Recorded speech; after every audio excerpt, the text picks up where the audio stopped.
Hello friends, बहुत बहुत स्वागत है आपका हमारे इस एक नए वीडियो में, जिसमें हम देखेंगे बिहार बोर्ड क्लास 6 का जो ज्योग्राफी का चैप्टर है उसके चैप्टर नंबर 2। क्या चैप्टर नंबर 2, पृथ्वी एवं उनकी गतियाँ। पृथ्वी एवं उनकी गतियाँ को देखने का हम लोग प्रयास करेंगे। इस चैप्टर में मोस्ट इम्पोर्टेंट ऑब्जेक्टिव क्वेश्चन लेकर के आए हैं आप लोगों के लिए, तो दिल थाम के बैठिए, आप देखते रहिए पूरा लास्ट तक वीडियो, जिसमें आपको ऑब्जेक्टिव के साथ साथ कंसेप्ट को भी समझने में मौका मिलेगा। तो चलिए बिना टाइम वेस्ट किए हम अपने इस वीडियो को स्टार्ट करते हैं। तो देखिए, इसका सबसे पहला क्वेश्चन है, आप लोगों के स्क्रीन पर आप लोग को पढ़ना है और आंसर देने का प्रयास करना है। जिसमें सबसे पहला क्वेश्चन है, पृथ्वी अपने अक्ष पर घूमते हुए एक चक्कर पूरा करने में कितना समय लगाती है।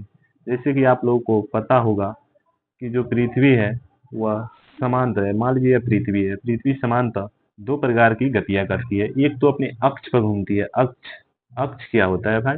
अक्ष उत्तरी ध्रुव और दक्षिणी ध्रुव को मिलाने वाली एक काल्पनिक रेखा होती है। काल्पनिक रेखा कहने का तात्पर्य है कि ये वास्तविक में कोई रेखा नहीं है। आप पृथ्वी पर कहीं घूम कर देखिएगा तो आपको यह रेखा नहीं मिलेगा, केवल ऐसे काल्पनिक रेखा होती है। इसे मान लिया जाता है अक्ष।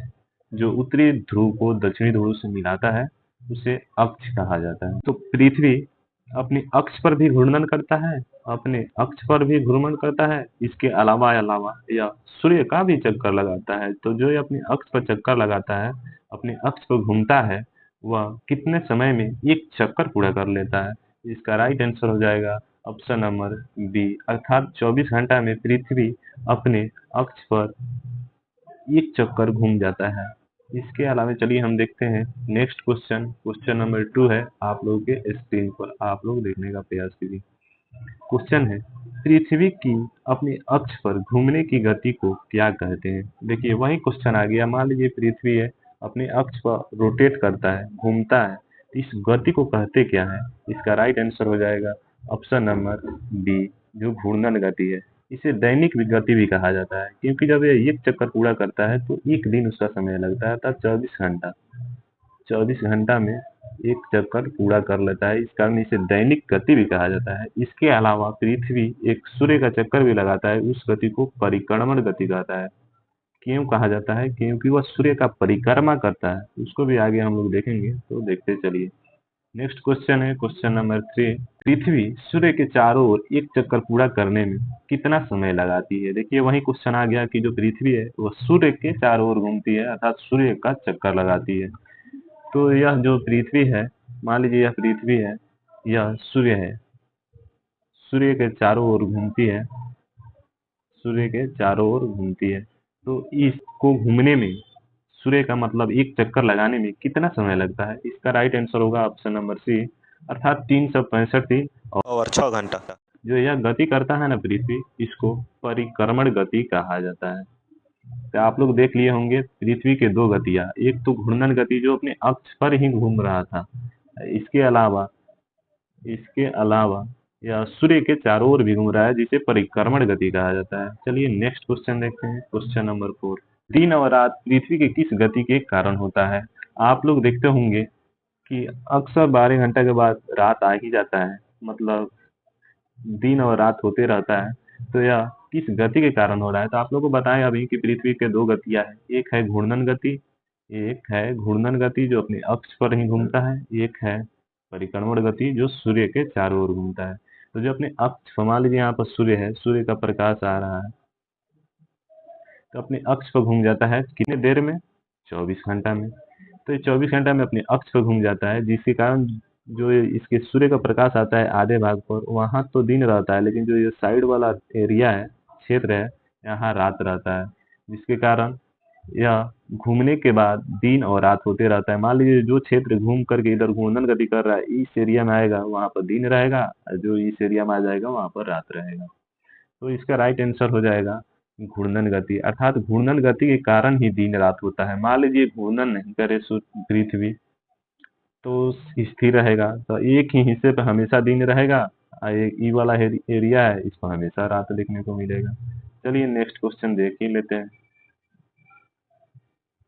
क्वेश्चन नंबर 5 है, यह गजब मस्त क्वेश्चन है, इसमें कंसेप्ट भी है, आपको समझने में अच्छा भी लगेगा, तो आप लोग ध्यान से मेरे बातों को सुनिए, समझिए और समझने का प्रयास करते रहिए। देखिए, क्वेश्चन यह है कि ऋतु परिवर्तन अर्थात जो मौसम बदलता है, पृथ्वी की किस गति के कारण होता है? जो मौसम में परिवर्तन होता है, जैसे आप लोग देखते होंगे शीत ऋतु आ गया, ग्रीष्म ऋतु आ गया, वसंत ऋतु आ गया, कभी वर्षा ऋतु आ गया।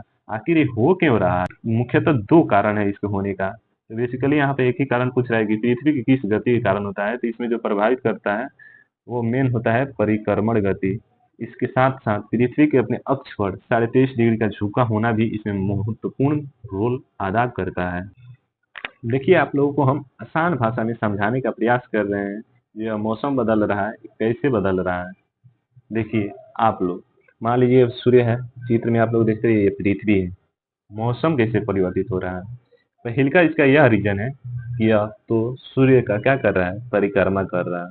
दूसरा का कारण यह है कि सूर्य जो पृथ्वी है वह अपने अक्ष पर 23.5 डिग्री झुका हुआ है। मान लीजिए पृथ्वी है जिसको ऐसे रहना चाहिए अपने अक्ष पर, लेकिन ये ऐसे झुक गया है 23.5 डिग्री। कितना का है? जो ये कोण बनता है ना वह 23.5 डिग्री का बनता है, अर्थात पृथ्वी अपने अक्ष पर 23.5 डिग्री झुका हुआ है। तो इसमें 2 मुख्य कारण है, एक तो है कि पृथ्वी अपने अक्ष पर झुका हुआ है, दूसरा का कारण यह है कि यह परिभ्रमण गति भी कर रहा है। इसमें से कोई एक होगा तब भी मौसम में कोई परिवर्तन नहीं होगा, इसके दोनों रहेगा तभी मौसम में विशेष करके परिवर्तन देखने को मिलता है, जैसे विभिन्न परिवर्तन आता है।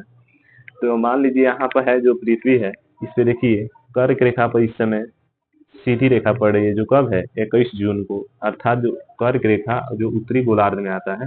देखिए आप लोग बेसिकली यहाँ पर समझा ही देते हैं। मान लीजिए यह पृथ्वी है, पृथ्वी के बीचों बीच से काल्पनिक रेखा है सब, बीचों बीच से रेखा गुजरती है जो 0 डिग्री है, इसे भूमध्य रेखा कहा जाता है। क्या? भूमध्य रेखा। भूमध्य रेखा, इसके जो 23.5 डिग्री उत्तर से एक रेखा गुजरती है, एक ही रेखा है यहाँ पर, बेसिकली ज्यादा रेखा है। इसके दक्षिण में भी 23.5 डिग्री की रेखा गुजरती है, जो उत्तर में गुजरती है उसे कर्क रेखा कहा जाता है।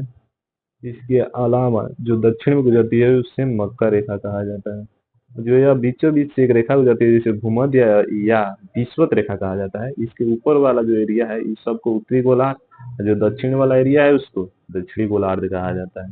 तो यहाँ पे इस समय समझिए जो 21 जून है, इस समय जो उत्तरी गोलार्ध है अर्थात कर्क रेखा पर यहाँ पर सूर्य की किरणें सीधी पड़ रही है, जिसकी वजह से जो कर्क रेखा वाला क्षेत्र है अर्थात उत्तरी गोलार्ध में क्या होगा, ग्रीष्म ऋतु देखने को मिलेगा। फिर यहाँ पर 23 सितंबर आएगा, इस समय फिर सूर्य की किरण विषुवत रेखा पर सीधी पड़ेगी। देखिए 2 बार ऐसे होता है, यहाँ पे इसके अक्ष पर झुका हुआ है जिसके कारण उत्तरी गोलार्ध में यहाँ सीधी किरणें पड़ रही है 21 जून को, फिर ऐसे बढ़ते आएगा तो 23 सितंबर को यहाँ पर फिर विषुवत रेखा पर सीधे किरणें पड़ेगी, फिर ऐसे बढ़ते जाएगा तो 22 दिसंबर को फिर नीचे जो मकर रेखा है दक्षिण गोलार्ध में वहां पर सूर्य की किरणें तिरछी पड़ेगी। फिर यहाँ पर एक समय आएगा 21 मार्च को, फिर यहाँ पर विषुवत रेखा पर सीधी, अर्थात 2 बार विषुवत रेखा पर सीधी किरणें पड़ती है, जो कब है 21 मार्च और 23 सितंबर। इन 2 दिनों में, इन 2 मतलब समय में दिन और रात का समय बराबर होता है, क्योंकि सूर्य की किरणें कहाँ पड़ रही है, विषुवत रेखा पर पड़ रही है। जाहिर सी बात है जितना ऊपर उत्तरी गोलार्ध में प्रकाश जाएगा उतना ही गोलार्ध दक्षिणी में जाएगा, तो दिन भी बराबर रात भी बराबर देखने को मिलेगा। तो आप लोग को समझ आ गया होगा, यह कॉन्सेप्ट बेहतरीन कॉन्सेप्ट है, इसको समझने में थोड़ा टाइम लगता है। चलिए नेक्स्ट क्वेश्चन देखते हैं। क्वेश्चन नंबर है, इसके अगले क्वेश्चन देख लेते हैं। लीप वर्ष में कुल कितने दिन होते हैं? इसका राइट आंसर होगा ऑप्शन नंबर बी, 366 दिन। ऐसे तो वर्ष होता है 365 दिन का, लेकिन लीप ईयर यह प्रत्येक 4-4 वर्ष पर आता है। कितने साल पर? 4 साल पर लीप ईयर आता है, जिसमें 366 दिन हो जाता है। ऐसा होता क्यों है जी? देखिए पृथ्वी जो सूर्य का परिक्रमा करता है, मान लीजिए सूर्य हो गया या अर्थ हो गया, यह परिक्रमा कर रहा है, तो सूर्य के परिक्रमा करने में कितना 365 दिन और 6 घंटा का समय लगता है। ऐसे ही 6-6 घंटा बढ़ते जाएगा तो 6 चौका 24, अर्थात 4 साल के बाद 24 घंटा ज़्यादा हो जाता है, जो एक दिन बढ़ जाता है, अर्थात 365 से 366 हो जाता है। ये कब कब आता है? देखिए अभी दो ये समय है, इसको निकालने का आसान तरीका है। जो ईयर चल रहा है उसमें मान लीजिए 2024 है, इसमें से 4 से भाग दे दीजिए, 4 से पूरा पूरा कट जाएगा तो ये हो गया लीप ईयर, अर्थात इसमें दिन कितना का होगा 366। इसके बाद फिर 4 वर्ष के बाद आएगा, अर्थात 2028 में आएगा लीप ईयर। आप लोग यह कंसेप्ट समझ गए होंगे, इंटरेस्टिंग कंसेप्ट ये भी है। चलिए देखते हैं इसके अगला क्वेश्चन नंबर 7 है, जो लीप वर्ष में फरवरी का महीना कितनों दिनों का होता है। देखिए लीप ईयर अभी आप लोगों को बताया कितना का होता है, 366 दिन का। ऐसे समानता तो 365 दिन का वर्ष होता है, जो लेकिन जो लीप ईयर होता है वह 366 दिन का होता है, अर्थात एक दिन तो कोई ना कोई बढ़ा है। तो यह 12 महीना में किस में बढ़ता है, फेब्रुआरी में। फेब्रुआरी बेसिकली 28 या 29 का होता है, 28 या 29 का महीना होता है। तो जो अब लीप ईयर आता है उस समय 29 का महीना लग जाता है। तो वही पूछ रहा है फरवरी का महीना कितनों दिन का होता है लीप ईयर में, तो यह हो जाएगा right answer option number B, अर्थात 29 दिन। लीप ईयर में एक दिन बढ़ा है, वो कहाँ बढ़ा है, फरवरी महीना में बढ़ा है। चलिए नेक्स्ट क्वेश्चन देखते हैं। क्वेश्चन नंबर 8 है, पृथ्वी अपने समतल अक्ष पर कितने डिग्री का कोण बनाती है, अर्थात कितनी डिग्री झुकी हुई है। इस क्वेश्चन को हम ऊपर ही बता चुके हैं। जो पृथ्वी है इसका अक्ष है, अर्थात उत्तरी ध्रुव को दक्षिणी ध्रुव से मिलाने वाली काल्पनिक रेखा को अक्ष कहते हैं। तो यह अपने अक्ष पर सीधी नहीं है, यह अपने अक्ष पर झुकी हुई है। ऐसा यहाँ पर जो कोण बनता है वह 23.5 डिग्री का कोण बनता है, अर्थात पृथ्वी अपने अक्ष पर 23.5 डिग्री झुका हुआ है, जिसकी वजह से हम आपको बताए भी जो ऋतु परिवर्तन होता है उसमें भी इसका एक बड़ा ही योगदान होता है। चलिए नेक्स्ट क्वेश्चन देख ही लेते हैं। क्वेश्चन नंबर 9, आप लोग को यह वीडियो अच्छा लग रहा होगा, मुझे ऐसा एहसास हो रहा है, समझा करके प्रतीत हो रहा है। तो आप लोग इस वीडियो को लाइक भी कर दीजिए और अच्छा लगे तो कमेंट भी कर दीजिए, जिससे मेरा हौसला भी बढ़ता रहे। चलिए नेक्स्ट क्वेश्चन देखते हैं। क्वेश्चन नंबर 9, पृथ्वी का कौन सा भाग सूर्य के सामने होता है, क्या वह वहाँ क्या होता है। मान लीजिए जो पृथ्वी है या सूर्य है, जो सूर्य के सामने जो हिस्सा होता है वहां पर पूछ रहा है दिन होता है या रात होता है या सुबह होता है या शाम। तो जो हिस्सा जहाँ पर होगा सूर्य के सामने वहां पर जाहिर सी बात होगा दिन होगा, और जो सूर्य के सामने नहीं विपरीत दिशा में वहां पर रात होगा। चलिए नेक्स्ट क्वेश्चन देख लेते हैं।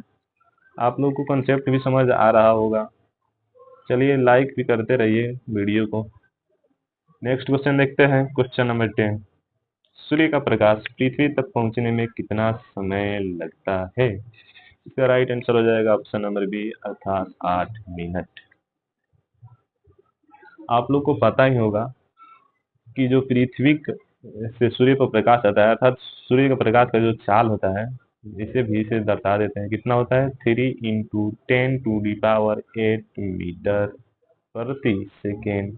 ये हो गया चाल, यहाँ पर दिया है समय। तो आप लोग अपने आप से निकाल सकते हैं सूर्य और पृथ्वी के बीच की दूरी। कैसे निकलेगा, चाल बराबर दूरी बटा समय वाला फॉर्मूला लगाकर निकाल सकते हैं। चलिए नेक्स्ट क्वेश्चन देखते हैं। आप लोग ये अपने घर पर करके प्रयास करिएगा। नेक्स्ट क्वेश्चन है क्वेश्चन नंबर 11, 21 जून को सूर्य की किरणें किस रेखा पर सीधी पड़ती हैं। आप लोग को बता ही दिए। जैसे आप लोग को हमको ऐसा एहसास हो रहा है कि जितने भी लोग वीडियो देख रहे हैं वो सब लोग उत्तरी गोलार्ध के ही होंगे। तो हम लोग के यहाँ जून के महीना में क्या पड़ता है, भीषण गर्मी पड़ता है। तो 21 जून को सूर्य की किरणें किस रेखा पर पड़ती है, हम लोग से नजदीक कौन है, कर्क रेखा, अर्थात कर्क रेखा पर सूर्य की किरणें सीधी पड़ती है 21 जून को। एक समय आता है 22 दिसंबर, उस समय सूर्य की किरणें मकर रेखा की ओर सीधी पड़ती है, जिसके कारण कर्क रेखा अर्थात जो उत्तरी गोलार्ध वाला एरिया है उस पर ठंडा पड़ता है। कब, 22 दिसंबर को। लेकिन 21 जून को इसका सीधी किरणें कहाँ पड़ती है, कर्क रेखा पर, जिसकी वजह से उत्तरी गोलार्ध में ग्रीष्म ऋतु रहता है। यह सब कंसेप्ट समझते चलिए। चलिए नेक्स्ट क्वेश्चन देख ही लेते हैं। क्वेश्चन नंबर 12 है, उत्तरी गोलार्ध में सबसे लंबा दिन कब होता है। उत्तरी गोलार्ध में सबसे लंबा दिन कब होगा, जब सूर्य की किरणें उत्तरी गोलार्ध पर सीधी पड़ेगी। मान लीजिए सूर्य है या पृथ्वी है, इसकी किरणें जब उत्तरी गोलार्ध में सीधी पड़ेगी उस समय पड़ेगा। तो उत्तरी गोलार्ध में सूर्य की किरणें सीधी कब पड़ती है, 21 जून को, अर्थात कर्क रेखा पर सीधी पड़ती है। कर्क रेखा पर सीधी पड़ती है तो दिन का जो समय होता है वह लंबा हो जाता है और रात का समय होता है वह छोटा हो जाता है। इसी समय जो दक्षिणी गोलार्ध होगा वहां पर दिन का अवधि कम होगा अब रात की अवधि ज्यादा होगा क्योंकि वह दक्षिणी गोलार्ध पर सूर्य की किरणें सीधी नहीं पड़ रही है, इस समय कर्क रेखा पर पड़ रही है अर्थात उत्तरी गोलार्ध में 21 जून को। चलिए नेक्स्ट क्वेश्चन देखते हैं। क्वेश्चन नंबर 13, 22 दिसंबर को सूर्य की किरणें किस रेखा पर सीधी पड़ती है? 22 दिसंबर मतलब ठंडा का दिन। ठंडा के दिन में सूर्य की हम लोग के यहाँ ठंडा पड़ता है उत्तरी गोलार्ध में। इसका मतलब है कि उत्तरी गोलार्ध में तो सूर्य की किरणें नहीं पड़ रही है दक्षिणी गोलार्ध में। दक्षिणी गोलार्ध में क्या है? 22 दिसंबर को सूर्य की किरणें मकर रेखा पर पड़ती है सीधी, जिसके कारण जो मकर रेखा वाला एरिया है वहां पर गर्मी हो रहा होगा, लेकिन हम लोग उत्तरी गोलार्ध में हैं तो हम लोग के यहाँ 22 दिसंबर को ठंडी पड़ता है। चलिए नेक्स्ट क्वेश्चन देखते हैं। क्वेश्चन नंबर 14, दक्षिणी गोलार्ध में सबसे बड़ा दिन कब होता है? कंसेप्ट वही वाला है जो आप लोग को ऋतु में समझाए थे, उसी को समझ लीजिएगा तो यह आसान हो जाएगा। देख लीजिए यहाँ पर दक्षिणी गोलार्ध मतलब दक्षिणी गोलार्ध में कौन है? मकर रेखा। मकर रेखा तो सबसे बड़ा दिन कब होगा? जब यहाँ पर सूर्य की किरणें सीधी पड़ेगी। तो मकर रेखा पर सूर्य की किरणें सीधी कब पड़ती है? 22 दिसंबर को।